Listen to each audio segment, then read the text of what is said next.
நான் இப்போது எப்படி இருக்கிறேன் தெரியுமா சாமி? இந்த மரியாதை கைகளுக்கு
கிடையாது.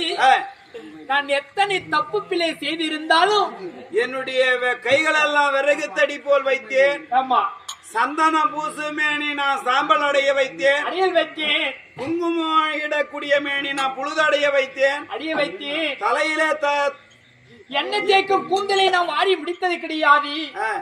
இப்படியெல்லாம் இருந்தேன்.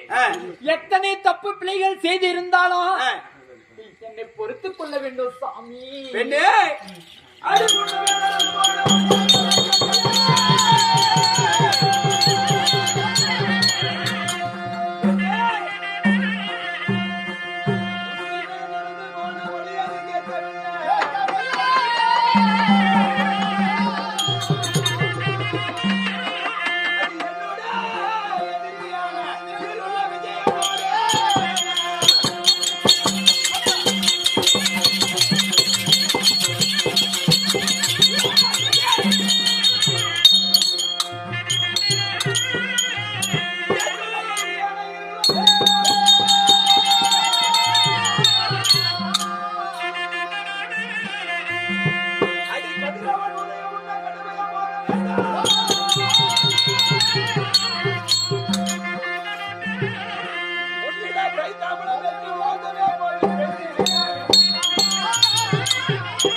கேள்வியை நான் கேட்குவது வந்தனா?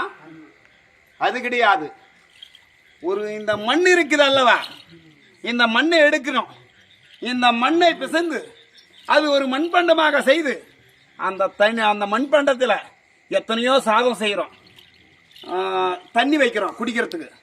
அந்த மண்பண்டமாகப்பட்டது சுட்டட்டா மண்பண்டம், மறுபடியும் அந்த பண்டமாகப்பட்டது உடைந்து விட்டால் இந்த மண் ஏற்றுக்குமா? இந்த மண் ஏற்றுக்காது. அந்த மண் பண்டம் தனியாக தான் இருக்கும், மண்ணு தனியாக தான் இருக்கும். அதனால உன்னை நான் முன்ன நடந்ததை நான் கேட்டனா? நான் என்னுடைய எதிரி என்று சொல்லக்கூடிய கிரீடி என்ற அர்ஜுனனை நான் வெல்ல வேண்டும். என் தம்பிக்காக நான் போர்க்களம் போக வேண்டும். அதனால உன்னுடைய கைத்தாமலை நான் பெற்று நான் போவதற்காகவே வந்தேன். விடை கொடுத்தாலாச்சு, விடை கொடு சாமி. அந்த அழகோடைய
போவதை நிறுத்திவிட்டு அப்படி போய்விட்டால் அந்த அடியால் நான் என்ன செய்ய போகிறேன்?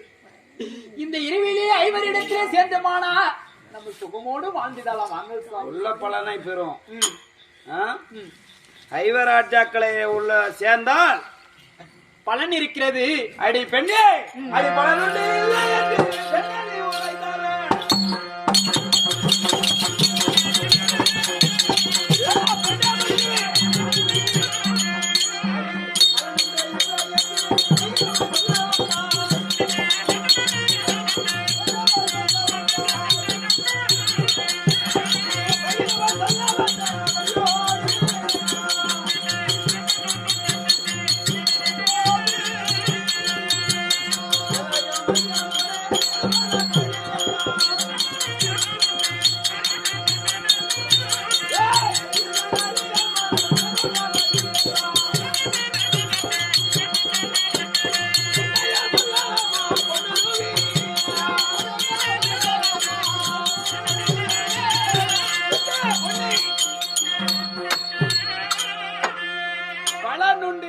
என்று பயங்கரமாய் சொல்ல வந்த என்னுடைய நிலை அறியாமல் உன்னுடைய மனமோனபடி எல்லாம் என்னை நிர்ணயம் சொல்லலாமா?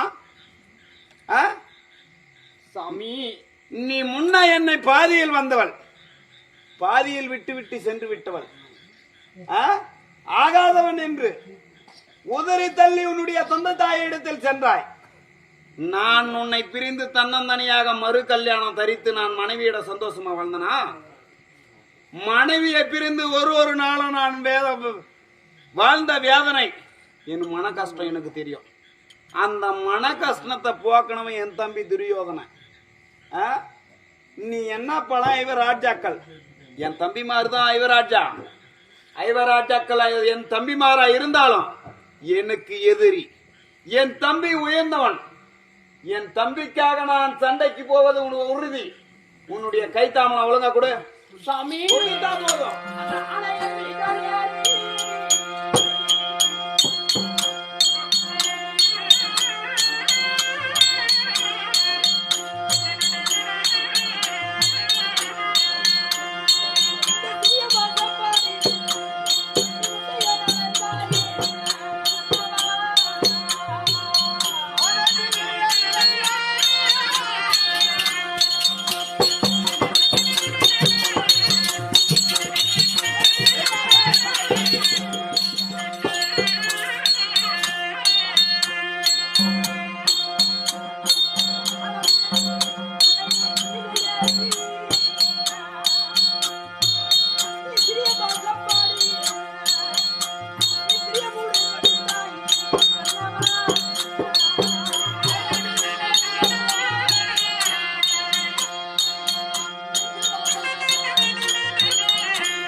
அவர்களுக்கு ஏதாவது ஒரு வேலை ஆக வேண்டும், அதற்காக உன்னை வளைத்தார்கள். ஓ, ஒரு பூனை வாயில் எலி எப்படி இருக்கிறதோ, எலிக்கு அகப்படுவதை போல், பூனை வாயில் எலி அகப்படுவதை போல் உன்னை பொருந்தி வளர்த்திருக்கின்றார்கள். போகாதீங்க சாமி. அப்படியா?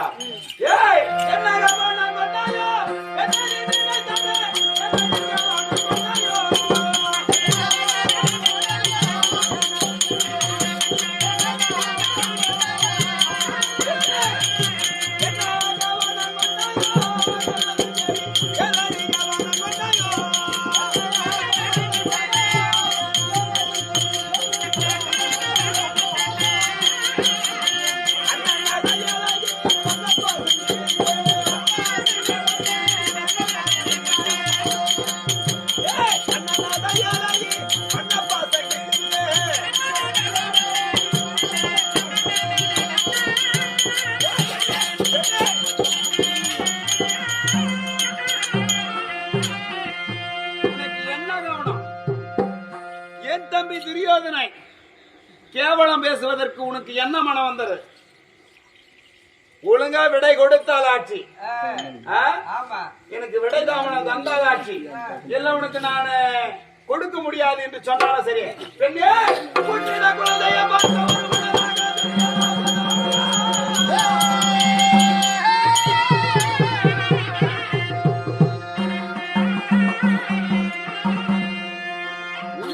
குழந்தையை பார்க்க ஒரு மனதாக துரிய மகாராஜனானோ.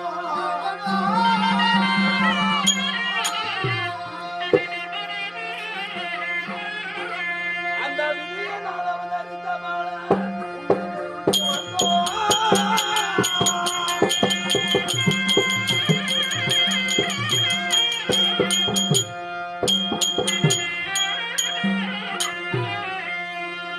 என் மடி மேல் எடுத்து விட்டேன் என்று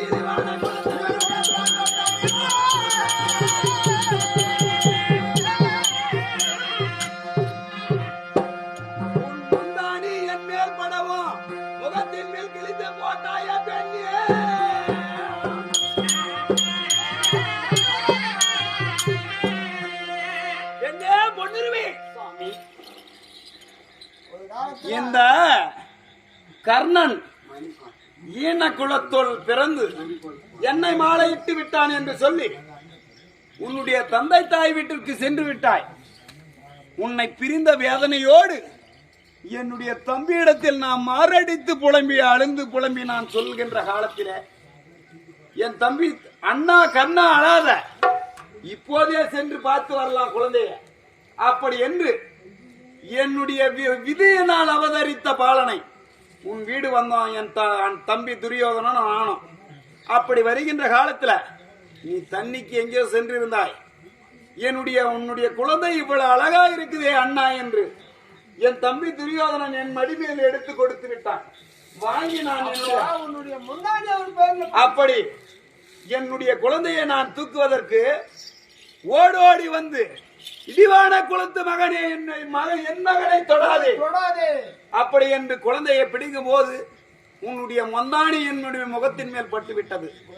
என் மேல பட்ட உடனே அவன் முகத்தின் மேல் பட்ட மொந்தானியை நாம் வைக்கலாமா அப்படி என்று அந்த மொந்தானியை கிழித்து என் முகத்தின் மீது வீசி விட்டாயே, எரிந்தாயே. நீ பெரியவளா?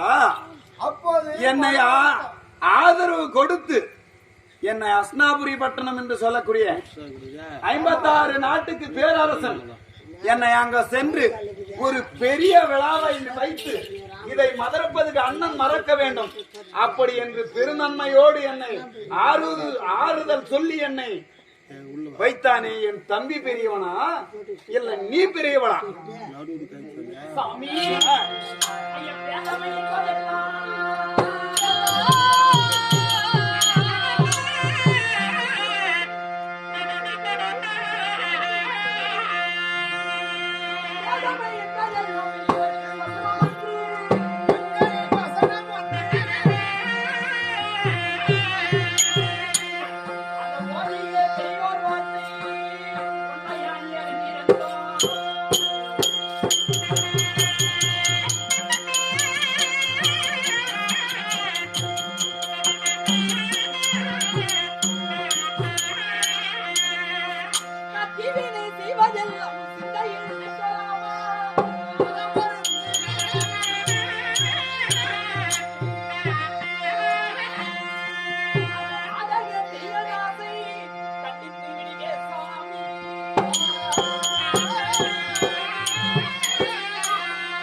கிடையாது. தேவி பேதமை என்பதெல்லாம் பெண்களில் வசனம் ஒன்று. அன்று நாளிலே ஏதோ ஒரு தப்பு செய்து விட்டேன். அதை மனதில் வைத்துக் கொண்டு இப்படி செய்வதா? தேவி அந்த காதகன் திரியநாசை கண்டித்து விட்டுவிட்டு வந்து விட்டார்கள். ஆனால் ஆபத்தை காக்கின்ற ஐவரிடமும் சேர்ந்துடலாம். வாங்க சாமி. எத்தனை சொன்னாலும் பெண்ணே அடியனை தந்தை தாயே போல என்னை விதையவள தருவாடி.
அதை மீறினால் என்னை உண்டகம் விட்டுக்கு இரண்டோகம் செய்து விட்டானே என்று இந்த பார்ப்பர்கள் எல்லாம் என்ன சொல்வார்கள்?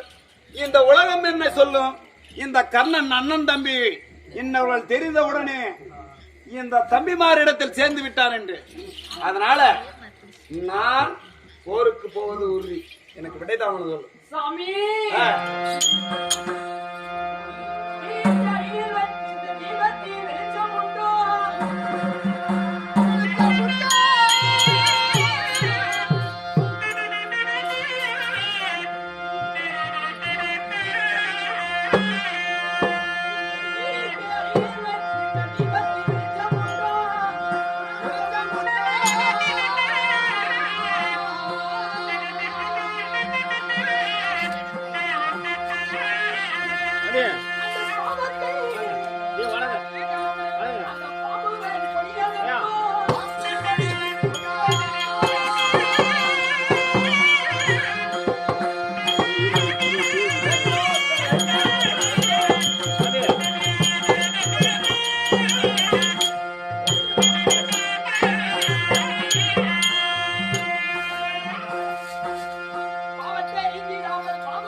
விளக்கு 1000 விளக்கு இருக்கிறது.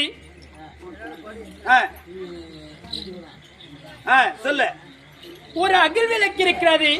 1000 தீவெட்டு விளக்குகளுக்கு வெளிச்சம் அதிகமா? இது போல ஒரு காமாட்சி அம்மா விளக்குக்கு மதிப்பு, அதாவது வெளிச்சம் அதிகமா? நீ சொல்றது எப்படி இருக்கு தெரியுமா? என் தம்பி துரியோதன பெரிய தீவெட்டி போலவும், ஆமா, இந்த பாண்டவர் ஒரு விளக்கு போலவும், இந்த விளக்கு அடியில் இருந்தா நல்லா சுகமா வாழலாம்னு நீ சொல்ல வர. ஆமா, அதாவது ஐவர் ஆச்சார்கள் வந்து அகுல் விளக்கு போல உங்களை அகுல் விளக்கா நினைத்து ஏற்றுக்கொள்வார்கள். அந்த அகில் விளக்குக்கு தான் மதிப்பு. 1000 தீவிட்டு விளக்கு இருந்தாலும் அதுக்கு மதிப்பு கிடையாது. நான் சொல்வதை கேள். இந்த விளக்குக்கு மதிப்பு, பெரிய தீவெட்டிக்கு மதிப்பு கிடையாது. கிடையாது.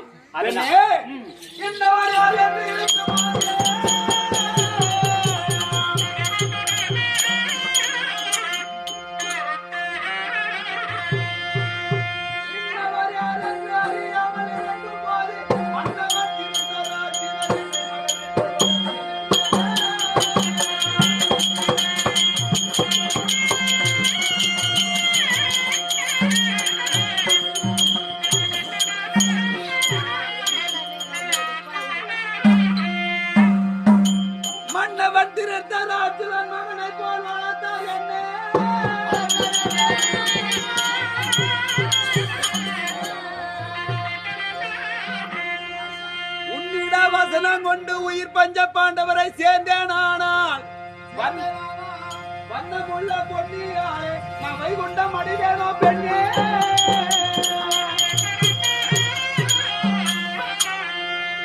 பெண்ணே, இன்னவர் யார் என்று அறியாத இருக்கும் காலத்துல மன்னவர் திருத்தராட்சதன் என்னை மகனை போல் வளர்த்தார். உன்னிட வசனம் கொண்டு உயிர் பஞ்ச பாண்டவரிடம் நான் சேர்ந்தேனானால் நான் வைகுண்டம் அடைவேனா? நான் வைகுண்டபதி சேர்வேனா?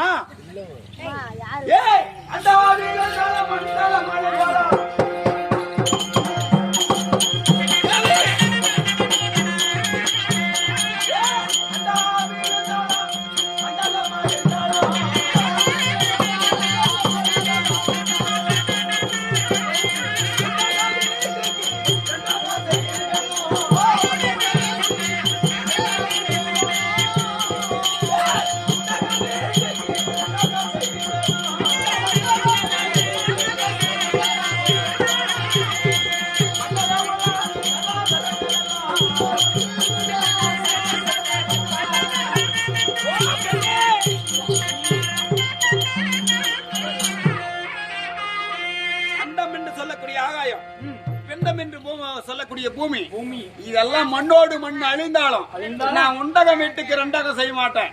நான் எப்பேற்பட்டவன் தெரியுமா? என் தம்பி துரியோதனன் எப்பேற்பட்டவன் தெரியுமா? சொன்னமா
ஒரு காலத்துல என் தம்பி துரியோதனன் மனைவி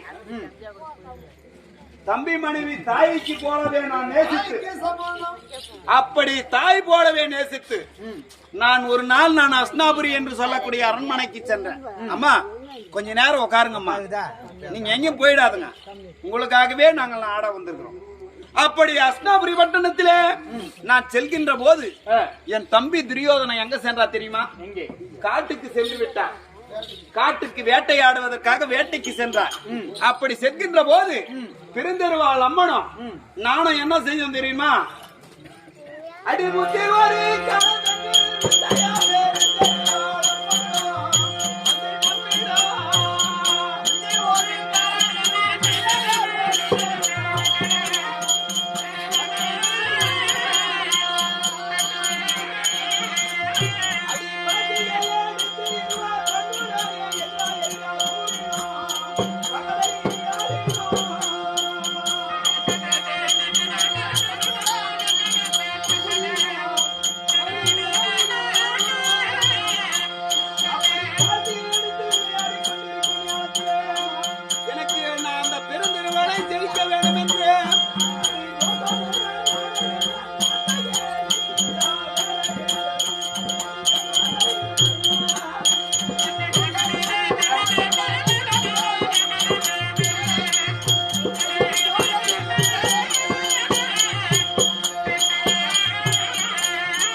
ஆட்டமாகப்பட்டது. என்னுடைய ஆட்டம் ஜெயித்து விட்டது. மன்னவர் வருகிறார். நேசமுடன் வேட்டையாடி வருவதைக் கண்டு அவள் ஏகினாள். நான் கையை தாவினேன். அப்படி தாவிக் கொண்டு இருக்கும் போது நான் கை பிடித்த போது அவளுடைய இடத்துல எங்க தெரியுமா பட்டது?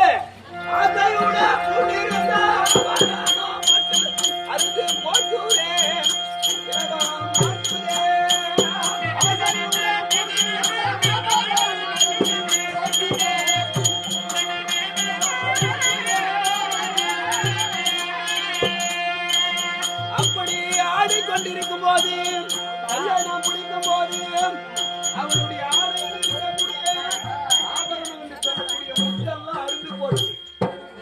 அந்த முத்துகளெல்லாம் அருந்து கீழே உழந்த உடனே துரிய மகாராஜன் வந்து விட்டார் வேட்டையாடி. அப்படி வேட்டை கானகத்திற்கு வேட்டையாடி துரிய மகாராஜன் அரண்மனைக்கு வருகின்ற போது நான் கைப்பிடித்த உடனே அந்த முத்துக்கள் எல்லாம் அருந்து அருந்து தனித்தனியாக சிதறி ஓடிவிட்டது. அப்ப துரிய என்ன பண்ணா தெரியுமா? துரிய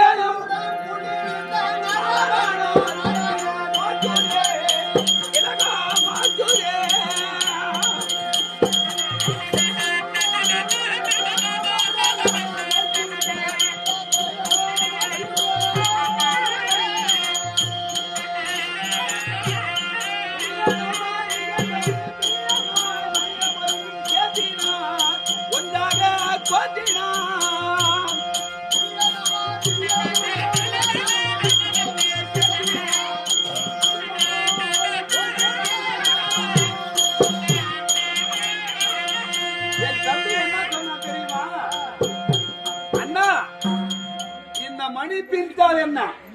இந்த மணியை நான் சேர்த்துக்கிறேன். ஒருக்கி நான் ஒன்றாக சேர்க்கவா, ஒன்றாக கோர்க்கவா? நீ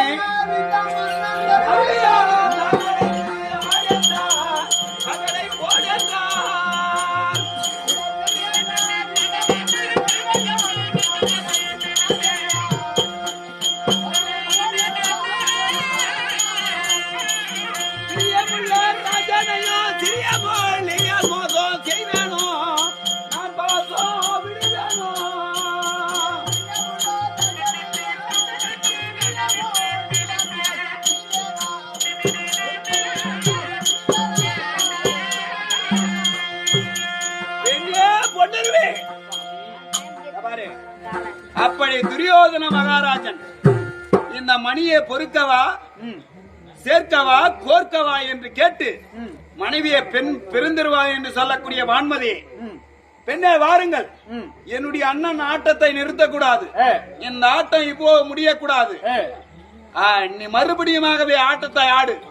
மணியை நான் சேர்த்து கோக்கிறேன் அப்படி என்று சொன்ன என்னுடைய தம்பி துரியோதன என்னை எவ்வளவு நம்பிக்கையா இருந்தான். இந்த கலியுகத்தில் எவனும் மனைவியாவது அப்படி செய்திருந்தால் விட்டிருப்பார்களா?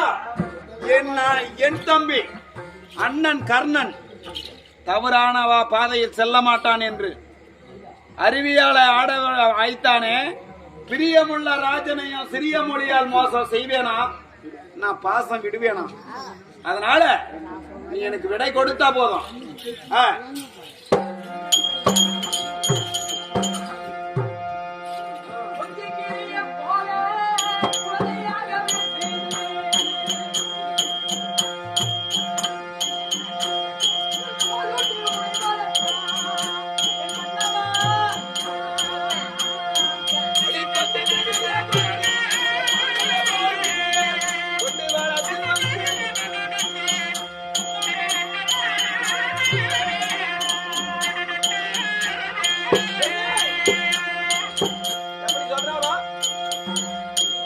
கொஞ்சி உன்னை வளர்த்தான் என்றால் கொஞ்சி உன்னை குழந்தை போல் வளர்த்து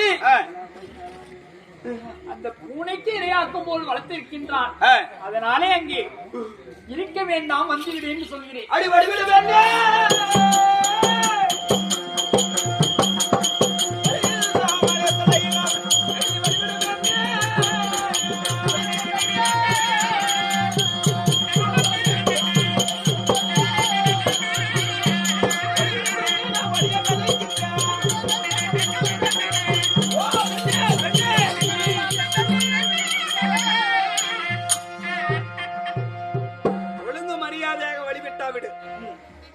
அதாவது சரி, உனக்கு மனது மாறி எனக்கு விடை தாமனம் தந்தால் தருவாய்.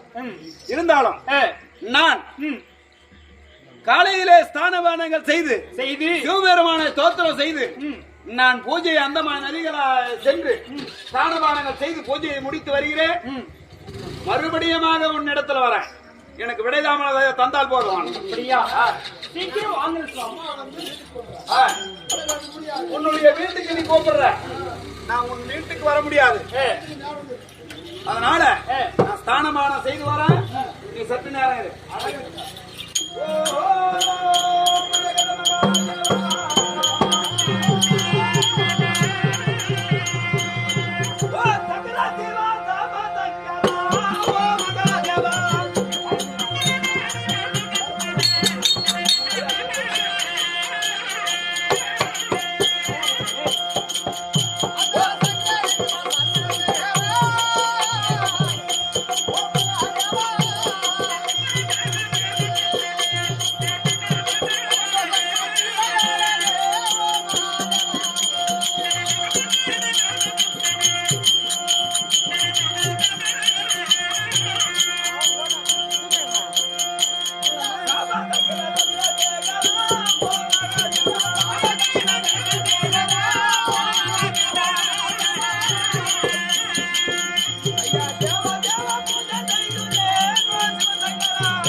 தண்ணி கொடுப்பது பழக்கம். சாமி, தண்ணி கொடுக்கின்றேன். வாழ்க்கையை எழுப்பிவிட்டு உள்ளே வர வேண்டும். பெண்ணே, நீ சொல்வதை போலவே நான் உன்னிடத்துல நான் வாழ வர கிடையாது. நான் கைத்தாமலம் பெற்று போவதற்காகவே என்னுடைய விடுதிக்கு வாங்க. என் கையால இவ்வளவு நாள் நான் உனக்கு நான் சாப்பாடு போடல. அதுக்காக நான் சாதம் செய்யணும், நான் கொடுக்கறத சாப்பிடணும். அந்த மனதுகளாடி